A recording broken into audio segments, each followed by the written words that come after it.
So today is the deadline to reach a new trade agreement with Canada and Mexico on NAFTA. So far, no sign of a deal in sight. There may not be one. Sources say the Trump administration is not optimistic that a deal is going to get done today or really in the near future. Instead, the White House is shifting their focus towards trade negotiations with China as top U.S. officials meet with their Chinese counterparts in Washington this week. That is happening right now. President Trump just moments ago saying the U.S. is being ripped off by China, and any deal regarding Chinese telecom company ZTE is going to be part of a much larger trade agreement. Let the deal-making begin. Let's bring in Arizona Congressman Andy Biggs to discuss all of this. Congressman, what did you make of the president's comments just now from the Oval Office about these trade talks with the Chinese? More tough rhetoric about the Chinese, frankly, yes, ripping us off. Yeah, he said they've been basically ripping us off, like you say, and very colorful language and very strong, tough language. I think he's right though, because there's been a massive wealth transfer out of this country, and we have a massive trade deficit.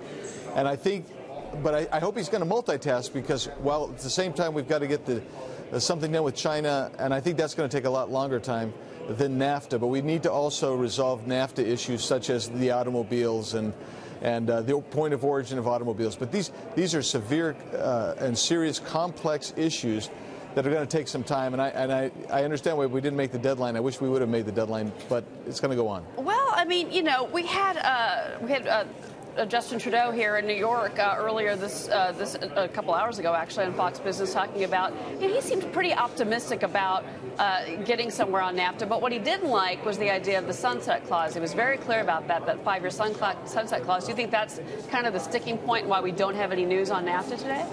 Well, the sunset clause, you know, there's pros and cons to it, and I think it's an okay thing, because it means that you're going to have a review, right? And that's necessary to make sure that the agreement goes well out there. But what I think that really, what I'm hearing that they're focusing on today is automobiles and you know, what's the point of origin? Because you have pieces, parts going across all three borders, and who's going to be basically credited or debited with that particular automobile.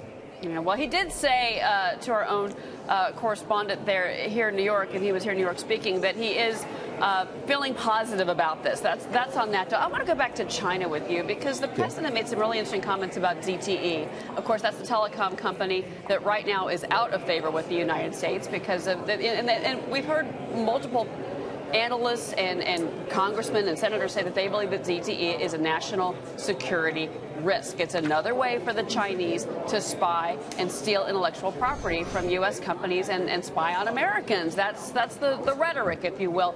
The president said that ZTE is just one of the issues, and he wants Secretary Ross to look into it. But he also, you know, doesn't seem to think that ZTE is really the crux of the deal with China. That if it's not ZTE, what is it?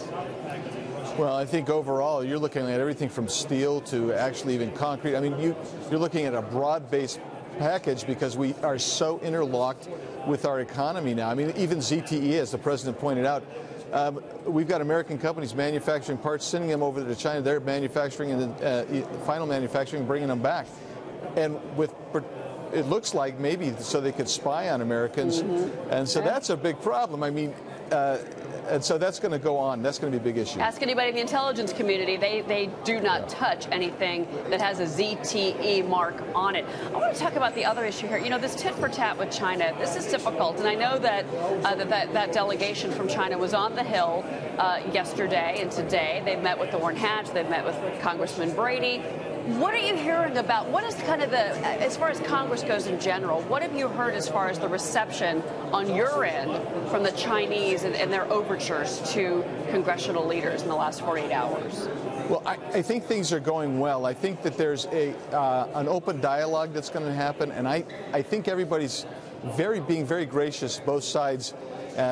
We're not getting the same bellicosity that you might get from the higher-ups, but from right here on the Hill, you're getting people welcoming them, and let's discuss it. Let's see if we can sort through our problems, because we want to sort through the problems. America prospers when we can trade as well. Well, so many of you and your colleagues and the people that live in the states that you represent have a lot hanging in the balance, especially the agricultural sector, which is another part of the country from you, but Arizona as well. Congressman Biggs, thank you so much for joining us. I know you've got to vote and you've got to run. We do appreciate you sticking around for us. Thank you, sir. My pleasure. Thanks.